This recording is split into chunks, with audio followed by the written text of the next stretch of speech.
Informativo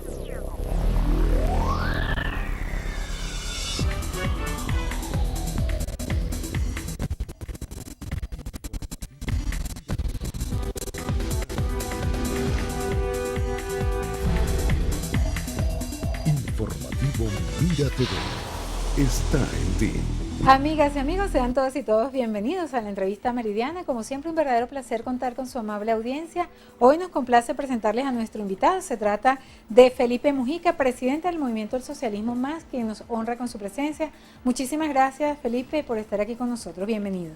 Gracias a ti por la invitación y por la posibilidad de conversar un rato. Bueno, y temas muchísimos. Sabemos que Venezuela está inmersa en una situación que se contradice con la posibilidad de progreso y de salir adelante y que está generando un éxodo de jóvenes y de profesionales fuerte fuera de nuestro país. Mientras tanto, hay una mesa de diálogo planteada entre el gobierno y la oposición. Primero que nada, hasta este momento, ¿qué lectura le da a los resultados presentados por ambos bandos de estas conversaciones? Tú sabes que hace aproximadamente 4 años el MAS propuso que el país se tratara de dialogar y de reconciliarse. En la oportunidad en que nosotros lo dijimos, mucha gente nos cayó encima, sobre todo un sector muy grande de lo que hoy es la MUC, que nos acusó de 1000 cosas cuando nosotros planteamos el diálogo. Las paradojas de la vida hace que 5 años después, cuando se produce este nuevo intento de diálogo, una buena parte de los sectores que nos acusaron a nosotros de lo que les dio la gana en aquel momento, hoy son ellos los acusados de estar en la misma condición. Y paradójicamente también sus argumentos son los mismos que en aquella oportunidad dio el MAS para defender, para reivindicar, para indicar que el camino del diálogo es el camino correcto. Estas cosas las comento porque es bueno tratar de ubicarse en este aspecto para poder comprender en una buena medida lo que está pasando en ese escenario de la mesa. Primero, no es el primer intento. Recordemos que ya antes se había hecho un intento cuando se produjo la circunstancia de la salida, después apareció un intento en República Dominicana fallido y después otro que se intentó montar un fin de semana acá en Venezuela. Los 3 resultaron fallidos, uno con más tiempo, otro con menos tiempo, y finalmente, gracias a las gestiones de los expresidentes Zapatero, Fernández y Torrijos, gracias a la gestión del representante del Vaticano y de UNASUR, los venezolanos, en este caso una minoría de la MUC, porque recordemos que allí lo que está sentado es una parte de la MUC, y una minoría del gobierno, porque también recordemos que cada vez que el gobierno habla, unos hablan de diálogo y otros hablan de desconocer el diálogo. Entonces, en verdad, allí lo que están sentados son 2 minorías. 2 minorías muy importantes, por cierto, cuando digo que son minorías, no pretendo descalificarlas, sino colocarlas en su justo término. Esas minorías no han tenido una visión transparente del diálogo. Aun cuando ellos señalaron inicialmente que lo primero que dijeron es que desconfiaban los unos de los otros y eso supuestamente les abrió la sensatez a la posibilidad de ser sinceros. Claro, es que la transparencia ni siquiera tiene que ver directamente con el problema de si yo desconfío o no desconfío, porque normalmente cuando se genera el diálogo, y esa es la experiencia universal, tú dialogas con tu adversario, tú dialogas con el que tienes diferencia, porque con el que tienes diferencia es con el que estás obligado a tratar de buscar acuerdos. Incluso hay una referencia de Mandela, donde Mandela señala que cuando tú te sientas con tu enemigo, lo conviertes automáticamente en tu amigo, como una expresión de cómo le explicaba la necesidad de producir el diálogo entre adversarios. Y la historia está llena de situaciones de este tipo. Está el ejemplo, por ejemplo, de Vietnam. Los vietnamitas y los norteamericanos estaban cayendo a tiro. Las películas tienen cualquier cantidad de imágenes donde aparecían los americanos guindados los helicópteros saliendo de Vietnam y, sin embargo, estaban sentados en París dialogando. Ahora, no obstante, hay un mediador o participante dentro de esta mesa quien convocó, como lo es la Iglesia Católica, a través de Monseñor Padrón, quien ha manifestado que no está de acuerdo con el desarrollo del diálogo. Inclusive señala y hace un llamado al gobierno a que cumplan lo que está prometido. En este punto también hay otros actores que están participando en el diálogo, como por ejemplo Ramos Ayú, que dice que el gobierno no ha cumplido y que habrá que pararse a la mesa, y así hay otras posiciones y ruidos que se están oyendo en las últimas declaraciones que daría, digamos, que una opinión adversa a los posibles positivos resultados de estas negociaciones. Bueno, si tú revisas no solamente esos comentarios que tú estás haciendo, tú por ejemplo revisas declaraciones de Capriles plantea nuevamente el tema del revocatorio. Henry Ramos, él mismo ha dicho que ya el revocatorio no tiene ningún sentido seguir hablando. Por otro lado, en el gobierno llega Maduro y dice aquí no se para nadie porque no lo vamos a permitir. Y no se para nadie, eso nos imaginamos a alguien con un fusil en la mano. Bueno, será con un fusil en el pecho, una cosa de ese tipo, o amarrado, o como él dijo en la cárcel de Tocorón, que era donde íbamos a hacer, donde según él se iban a seguir las conversaciones. Entonces, todo el entorno pareciera que fuera un esquema de bipolaridad, donde cada uno de los componentes que participan en el diálogo, un día dice una cosa, al día siguiente dice otra, brinca de aquí para allá, y entonces permanentemente están diciéndose cosas que están absolutamente lejanas de la realidad que está ocurriendo en Venezuela. Porque, ¿cuál es el diálogo que Venezuela necesitaría? Un diálogo en el cual efectivamente se discutan los problemas, pero para que se discutan los problemas, tú tienes que sentar en el diálogo a un conjunto de sectores que además lo están diciendo claramente. Ayer creo que vi una entrevista... ¿Qué es lo que usted opina? ¿Que hay muy pocas personas sentadas discutiendo el futuro de Venezuela? No tanto personas, sino sectores. Sectores. ¿Qué es lo que ocurre? No están representados todos los sectores. Ayer el presidente Fede Cámara señalaba en una entrevista que tuve oportunidad de ver, creo que en CNN, decía, es necesario que esa mesa de diálogo esté en los sectores económicos, que esté en los sectores universitarios, que esté toda la parte del país político que no está allí representado. Es decir, el diálogo tiene que ser plural. Mientras el diálogo sea entre una parte de la MUC, porque te insisto, está sentada una parte de la MUC y una parte del gobierno, ese diálogo no representa al país.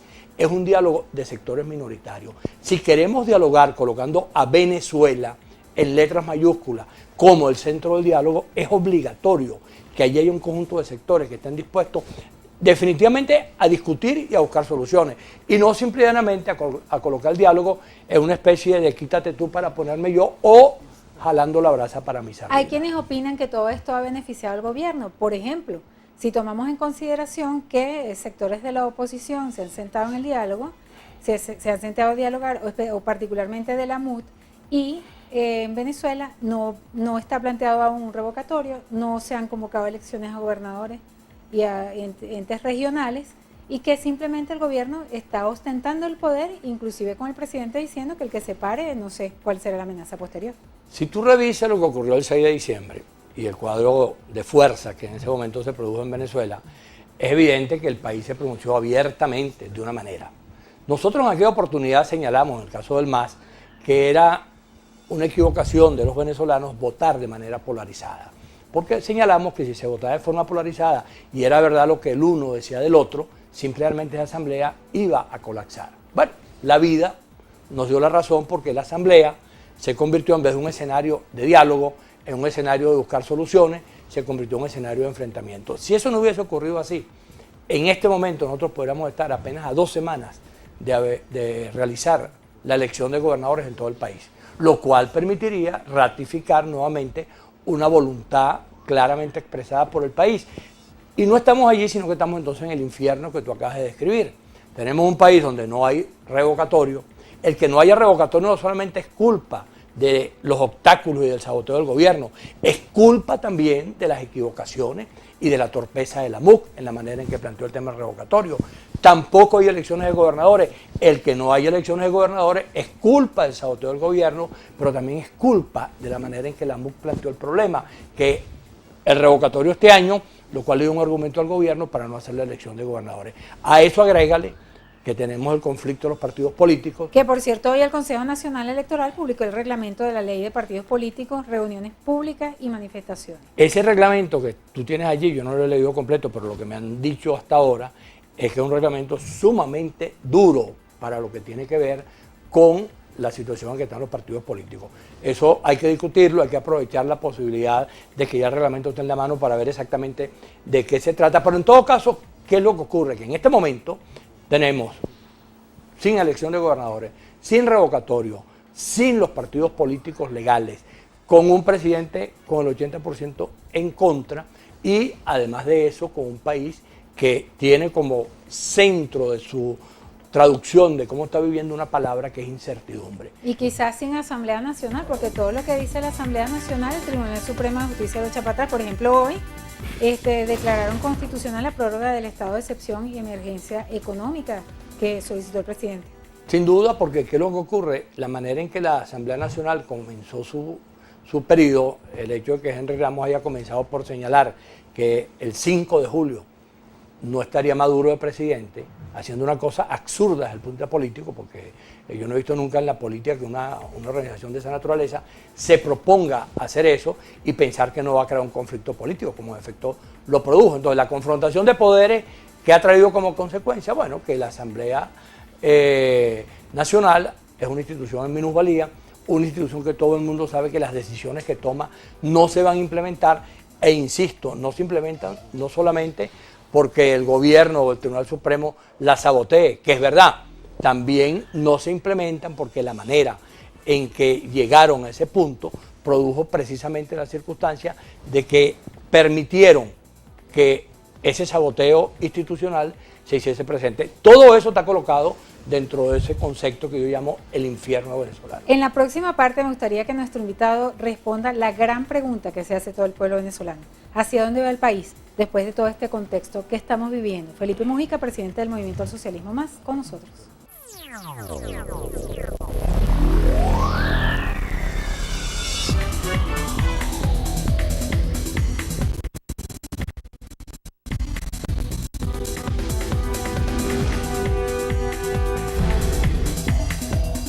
Informativo Mira TV está en ti.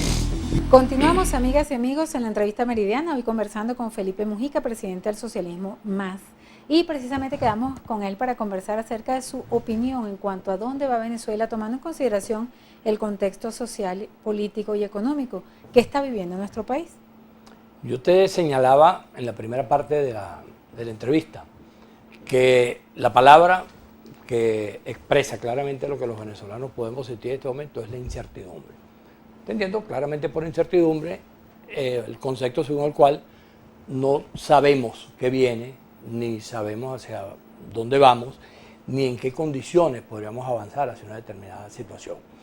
El país está en presencia de quizás el peor gobierno que ha tenido a lo largo de toda su historia. Es difícil que tú puedas comparar este gobierno con otras situaciones a lo largo de la historia del país, que te consiga alguien que lo supere en lo malo que es. Pero hay siempre una pregunta que surge allí: ¿por qué un gobierno tan malo se mantiene? ¿Por su habilidad o porque los sectores opositores hemos, y aquí hablo en primera persona, pues no hay por qué excluir a nadie, hemos cometido una serie de errores desde la época de la Coordinadora Democrática hasta este momento, y esos errores han traído como consecuencia el que el gobierno se haya fortalecido? ¿Será porque no tienen ideologías conjuntas, solamente les une un enemigo común y no hay otro tipo de encuentros en todos esos factores que se han unido para tratar de sacar al llamado socialismo?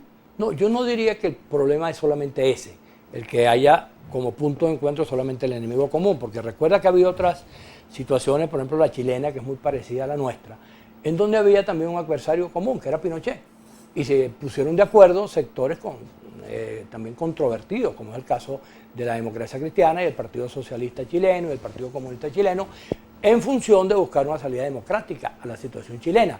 Ellos tuvieron que producir una rectificación, tuvieron que cambiar la estrategia, tuvieron que buscar la unidad, tuvieron que hacer la estrategia para encontrarse con sectores de allá. Apareció Patricio Aylwin, y Patricio Aylwin permitió y posibilitó y viabilizó el plebiscito, permitió que se produjera la situación de la elección y ganar la elección al candidato. Aquí hay un verdadero interés de la oposición en salir del gobierno. Yo creo que más que un interés de la oposición, yo creo que hay un interés de la sociedad venezolana en buscarle una solución al problema.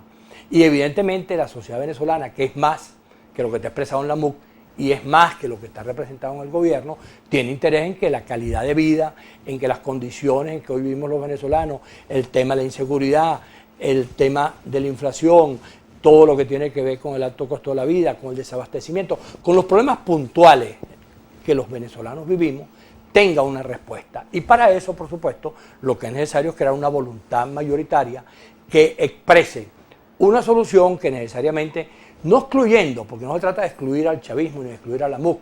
Yo creo que Venezuela es un país plural y los venezolanos tenemos que acostumbrarnos a tener un país, una sociedad plural, donde todos cabemos, pero sin duda es necesario que lo que no está allí, lo que no está representado en la MUC y lo que no está representado en el gobierno, se organice y aparezca una referencia, una alternativa distinta, que le diga al país, mira, nosotros estamos dispuestos a asumir la conducción de este problema buscando soluciones democráticas, soluciones plurales, soluciones sin exclusión y buscando a la totalidad de la sociedad. Porque algo está claro. ¿Dónde aquí está esa posibilidad? ¿Dónde la pueden buscar los venezolanos? ¿A quién pueden ver en ese trabajo o iniciando un trabajo de ese tipo? Yo diría que ya hay mucha gente que está en eso. Creo que las encuestas ya lo dicen claramente desde el punto de vista de la opinión pública. Hay una parte que es el 40, el 45, el 50, dependiendo de la encuesta que uno revise, que dice que no está satisfecho ni de acuerdo con lo que está haciendo la MUC y el gobierno.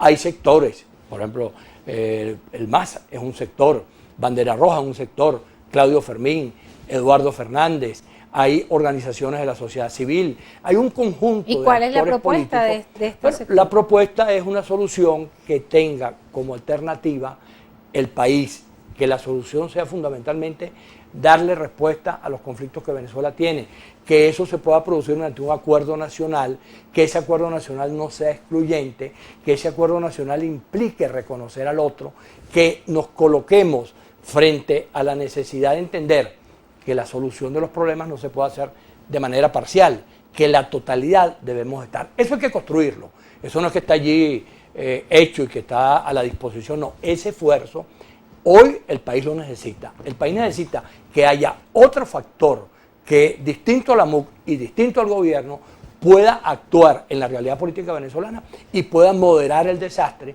que en la conducta esquizofrénica que estos tienen, le están generando al país. Para poder actuar definitivamente tiene que tener fuerza. ¿Con qué se presentaría una posibilidad como la que usted está señalando? Bueno, como son todos los procesos políticos, lo primero es que pueda ser visibilizada, que pueda ser reconocida, identificada. En eso estamos ahorita, una parte importante del país, en la búsqueda de un encuentro de factores que no se sienten representados ni en un lado ni en el otro. Estoy hablando de sectores que vienen del chavismo, de sectores que vienen de la MUC, de sectores que simple y llanamente ya no acompañan lo que ambos sectores dicen, y también de quienes hace mucho tiempo no compartimos lo que ambos sectores dicen. Eso, como todos los procesos políticos venezolanos y los procesos políticos de la historia, tiene que pasar por presentarle al país una alternativa, presentarle una propuesta, una plataforma de lo que queremos hacer con Venezuela y abrir el espacio para que eso se vaya construyendo. En líneas gruesas, porque en un programa como este no podríamos ampliar mucho la información, pero en líneas gruesas, ¿cuáles serían las propuestas fundamentales? La primera cosa es lo que estamos hablando en relación al diálogo y al acuerdo nacional.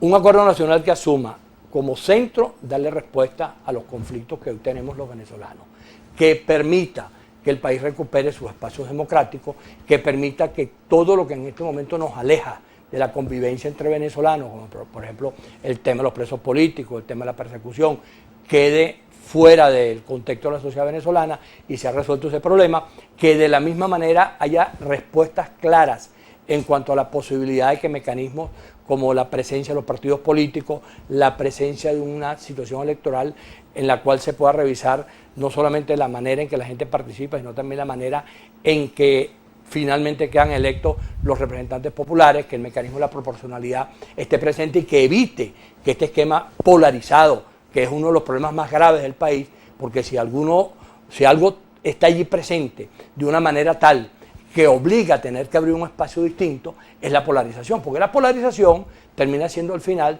simplemente una trampa cazabobo en la cual los únicos que se benefician son quienes montan la trampa. Y esa parte del asunto también tiene que haber resuelto, por supuesto. El esquema de lo que pudiera ser un programa de estos sectores en función de darle al país una salida es mucho más amplio, porque como tú misma lo has dicho, tendríamos que hacer un programa especial para revisar punto por punto cada uno de los aspectos que están ahí señalados. Está invitado de paso para hacerlo en cualquier momento que usted considere. Me gustaría saber también su opinión con respecto a la postura internacional. Mucha gente dice, bueno, que desde el exterior podría llegar la solución para Venezuela. ¿Qué opina o qué le dice usted a quienes piensan de esa manera? Por ejemplo, con temas como ayuda humanitaria. El primer problema es que, digamos, el cuadro político y lo que está pasando en Venezuela, lo que debemos hacer coherentemente es que los venezolanos seamos los que le demos respuesta y solución a los problemas de Venezuela. Esa es la primera, digamos, afirmación, la filosofía de cómo debería ser esto. Por supuesto, no es común que para tú sentarte a dialogar necesites que venga el representante del Papa, que vengan los 3 expresidentes, que venga UNASUR, que venga la Iglesia, porque ya eso habla de lo negativo que son los que pretenden dialogar. Porque el diálogo debería ser un hecho que se debería dar de manera natural. Y por supuesto, cuando las situaciones son de emergencia, si la emergencia implica que hay que salir a buscar ayuda en el exterior, bueno, yo creo que no habrá ningún problema en hacerlo. Lo que ocurre es que, por supuesto, como está planteado el tema de la ayuda, eso le permite al gobierno crear todos los mecanismos de defensa que ha creado. Porque al final, si no asumimos que el problema es de los venezolanos y alguien cree que, por ejemplo, la Carta Democrática o los Estados Unidos o alguna situación de ese tipo que en el pasado han existido, se pudiera dar en Venezuela, están haciéndole un flaco servicio al gobierno, porque el gobierno simplemente con el argumento del enemigo externo, que es un argumento que a los cubanos les ha servido para estar 60 años gobernando ese país, dirigiendo ese país, Fidel Castro y Raúl Castro, bueno, pudiera perfectamente asumir un esquema de esa naturaleza donde el aislamiento del país le convendría al gobierno. Por eso el tema internacional hay que verlo en el contexto en que eso funciona. Hay unas instituciones, Venezuela forma parte de unos organismos, pensar que el planteamiento es simplemente yo lo que quiero es que se le aplique la Carta Democrática a Venezuela, pensando que eso va a resolver, eso es lo que trae como consecuencia el fortalecimiento del gobierno. Ya para finalizar, ya próximamente el MAS va a cumplir 45 años. ¿Hacia dónde va? Estamos finalizando el espacio. Bueno, primero lo vamos a conmemorar, a celebrar los 45 años, eso lo vamos a hacer el 19 de enero del año que viene. Y el MAS va a seguir insistiendo en lo que hemos venido planteando. Venezuela necesita salidas pacíficas, necesita que eso se construya a través del diálogo, que se construya a través de la reconciliación y que permita ese diálogo y esa reconciliación convocar a toda la sociedad venezolana para que entonces entre todos podamos construir la solución sin exclusión y asumiendo que los chavistas, los adecos, los copellanos, los de Voluntad Popular, los de Primera Justicia, los del MAS, todos somos venezolanos y todos somos necesarios en la solución. Muchísimas gracias, Felipe Mujica, por esta interesante conversación. Bueno, gracias a ti. Estamos pendientes entonces del programa que tú me comentaste. Así es. Muchísimas gracias. Era Felipe Mujica, presidente del Movimiento del Socialismo Más. Muchísimas gracias también a ustedes, nuestros queridos y distinguidos televidentes, por permitirnos entrar a sus hogares a través de la pantalla de Mira TV. Lourdes Navas en la producción y quien tuvo el inmenso placer de conversar con ustedes de Isidro Pesa. Nos despedimos deseándoles una excelente tarde. Les dejamos con Mariluz para el cierre de esta emisión.